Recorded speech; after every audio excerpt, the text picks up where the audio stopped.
นะโมตัสสะภะคะวะโตอะระหะโตสัมมาสัมพุทธัสสะนะโมตัสสะภะคะวะโตอะระหะโตสัมมาสัมพุทธัสสะนะโมตัสสะภะคะวะโตอะระหะโตสัมមាសម្ពុទ្ធស្សៈខ្ញុំករណាសូមនមស្ការក្រាបថ្វាយបង្គំចំពោះបរតនត្រ័យទាំង3មានពុទ្ធរតនៈ1ធម្មរតនៈ1និងសង្ឃរតនៈ1ដោយសេចក្តីគោរពជ្រះថ្លាជាទីពឹងសពកាលនិងសូមនមស្ការក្រាបថ្វាយបង្គំចំពោះលោកម្ចាស់គ្រូព្រះភិក្ខុដោយសេចក្តីគោរពជ្រះថ្លាផងដែរនឹងរាប់អានដល់កណ្ណាម្ចាស់គ្រប់ព្រះអង្គដែលគង់ប្រវត្តិមានស្ដាប់ពធនៅកម្មវិធីបុណ្យនេះចម្រើនពរដល់ញោមញាតិពុទ្ធបរិស័ទទាំងអស់ដែលប្រធានអ្នកផ្ដើមបុណ្យ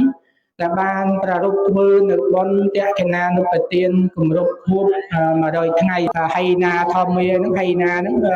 ធរថោកទៀតនឹងធរជាអកុសលនឹងហើយធរជាអកុសលនឹងមានជានាមធរសុទ្ធដូចគ្នាក៏មានខណ្ឌ4មាន